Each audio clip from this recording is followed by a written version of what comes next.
I acknowledge the traditional custodians of the land upon which this blended digital story was created, the people of the Yuin Nation. I pay my respects to the elders of past, present, and future, as they hold the memories, the traditions, the culture, and hope for their people. Learning from country.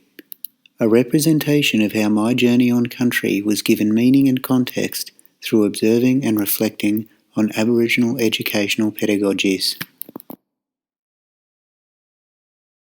Story sharing. Stories and narratives give our learning meaning and context. When we adopt the principles of the yarning circle, we show children how to be respectful and how to share in context. We model how to be part of a community as each child takes their place in the circle and becomes part of the story. Community links. There are no greater resources in Aboriginal education than members of the Indigenous community. We use country as our classroom and respectfully invite those who know country to share their knowledge with both teacher and student. Deconstruct, reconstruct. We teach by example. By modelling activities, we connect the student's existing knowledge with the unfamiliar. We break apart the content and use these building blocks to scaffold further learning and skill development. Non-linear.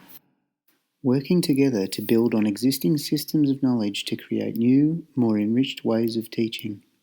Combining values, systems, protocols and practices to connect knowledge and pedagogies and enhance mainstream education. Land links. All images used are part of my own personal connection to land and country and a way of connecting my learning with country. Learning about Aboriginal pedagogies has given my own personal journey, and these special places so much more meaning and context, both in my own education and the way I will educate others.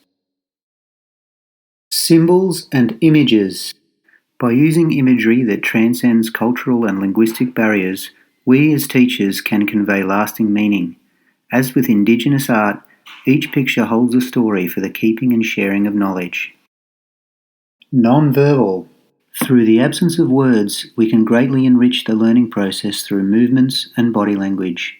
We can become more efficient and connected as teachers when students begin to recognise physical signs and cues and act accordingly. Learning maps. Teachers and students visualise pathways to learning through careful planning and explanation. When students are explicitly shown how and why they learn, the content they learn becomes more meaningful.